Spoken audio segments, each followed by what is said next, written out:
Vladimir Putin and Ukraine, as we're doing this interview, he's been issuing more bellicose threats about using nuclear weapons. Yeah. From Surprise. Do you think he would actually do that? Yes. And what kind of person is he, Putin, do you think? Well, he's a lot more like everybody else than anyone thinks. You know, the notion that he's Hitler or Stalin, that's just foolish. I don't see any evidence for that at all. I mean, first of all, Hitler and Stalin were very singular types, and there's a bit of Hitler and Stalin in everyone. So, you know, there's some truth in that. Maybe there's more in the typical Russian leader. A bit of Hitler normal. in everyone? Really? There's more than a bit. Really? Oh, absolutely. Yeah, well, why would have Nazism spread the way it did? You know, people think, well, that's all top down. It's not top down. There's a part of people that are all these people who informed on Kate Birbelsing. Well, didn't Goebbels say that the way to get vast numbers of people to go along with what you want to do is to terrify them?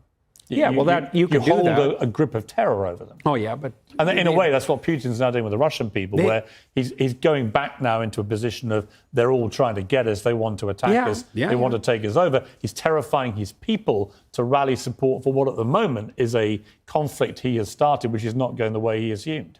Well, the most, what would you say, the wisest commentators on totalitarian states, like Solzhenitsyn, and many psychological commentators, Jung was a good example of that, made a very straightforward case that you can't have a totalitarian state unless every single person is willing to lie about everything all the time.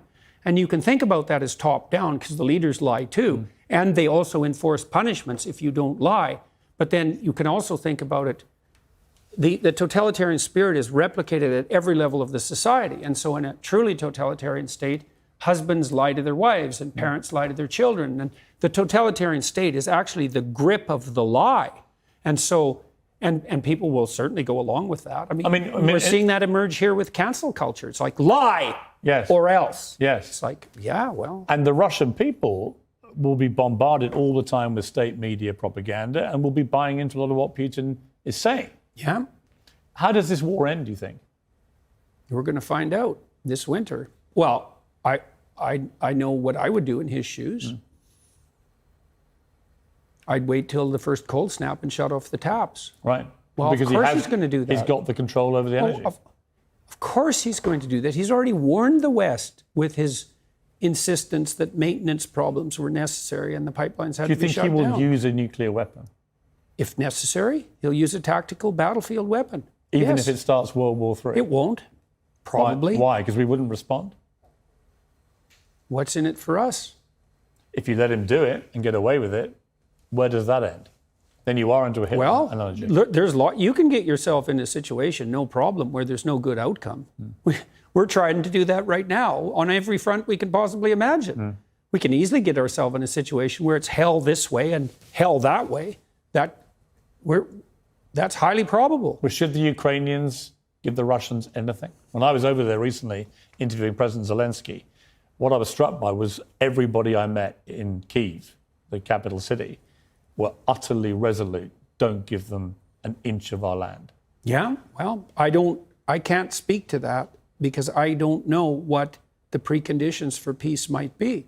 But I do know that naive notions that the Russians are going to lose somehow, or that we're going to win, I just don't understand. I don't understand that. Well, what do you mean we're going to win? What are we going to win here exactly? Well, I guess a victory would be that the Russians retreated from Ukraine.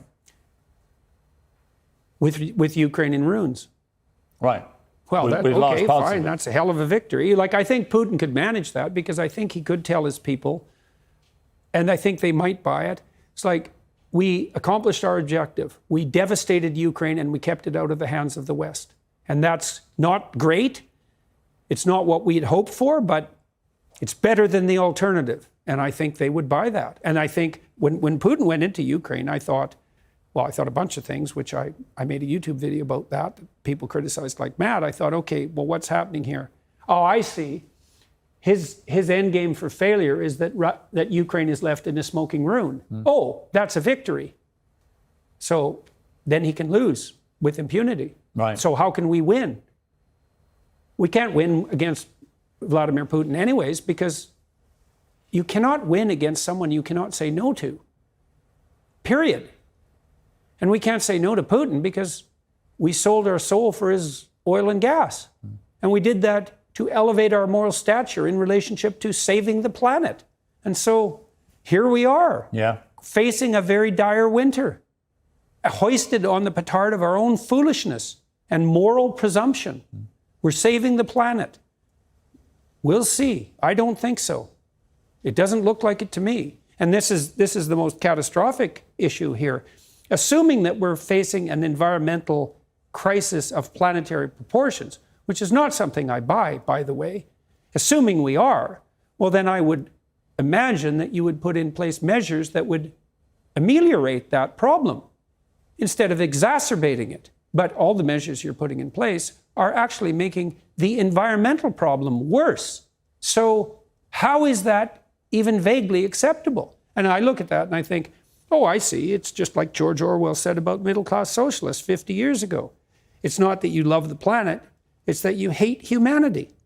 So, well, have at her, boys and girls, and we'll see what happens this winter. And it's very terrifying to me. It is. Especially here, because your energy prices have gone way out of control, and that's going to hurt a lot of poor people, and certainly around the world as well. The World Bank already estimated that we've put 350 million people into what they call food insecurity.